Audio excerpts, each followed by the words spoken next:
Hotel style కొబ్బరి చట్నీ తయారు చేసుకుంటామా? మీరు వీడియోను స్లిప్ చేయకండి. తయారీ విధానం చూస్తాం రండి.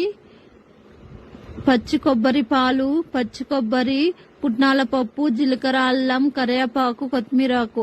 ఇప్పుడు స్టవ్ అంటించుకొని కడాయి పెట్టుకోండి. కడాయి వేడెక్కిన తర్వాత ఆయిల్ వేసుకోండి. ఆయిల్ వేడెక్కిన తర్వాత పచ్చిమిర్చి ఒక 2 నిమిషాలు ఫ్రై చేసుకోండి. ఇది ఫ్రై అయిన తర్వాత జీలకర్ర ఒక ఆసుని వేసి ఫ్రై చేసుకోండి. అల్లం వేసి ఫ్రై చేసుకోండి. తర్వాత అయితే పుట్నాల పప్పు వేసి ఫ్రై చేసుకోండి. ఇది ఒక 3 నిమిషాల పాటు ఫ్రై చేసుకోండి.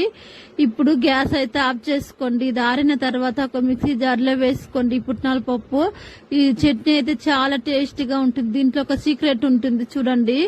మిక్సీ జార్లో పుట్నాల పప్పు వేసుకోండి. తర్వాత పచ్చి కొబ్బరి వేసుకోండి. నేసిగా కాకుండా కొంచెం కచ్చపసలాగా వేసుకోండి. ఇప్పుడు ఒక బౌల్లో వేసుకోండి. ఇప్పుడైతే ఒక సీక్రెట్ ఉంది. ఇప్పుడు కొబ్బరి పాలు 1 కప్పు వేసుకోండి. కొబ్బరి పాలు వేసుకుంటే చాలా టేస్టీగా చాలా బాగుంటుంది. వేసుకొని మీకు లూసుగా కావాలంటే లూసుగా వేసుకోండి. ఇప్పుడైతే సాల్ట్ ఒక 1/2 స్పూన్ వేసి బాగా కలుపుకోండి. ఇప్పుడు తాలింపు తయారు చేసుకుంటాం రండి. ఇప్పుడైతే స్టవ్ అంటించుకొని కడాయి వేడెక్కిన తర్వాత ఆయిల్ వేడెక్కిన తర్వాత ఇప్పుడైతే పోపు దినుసులు వేసుకోండి. కరివేపాకు కొంచెం వేసుకోండి. చట్నీలో వేసి కలుపుకొని తాలింపు తయారైపోయింది. వేడి వేడి ఇడ్లీ అండ్ దోశలో తింటే చాలా బాగుంటుంది. వేడి వేడిగా టమోటా రైస్ లో చట్నీ వేసుకొని తింటే చాలా రుచిగా ఉంటుంది. మీకు ఈ వీడియో నచ్చితే లైక్ చేసుకోండి. నేను యూట్యూబ్ లో లింక్ ఇచ్చింటాను చూడండి.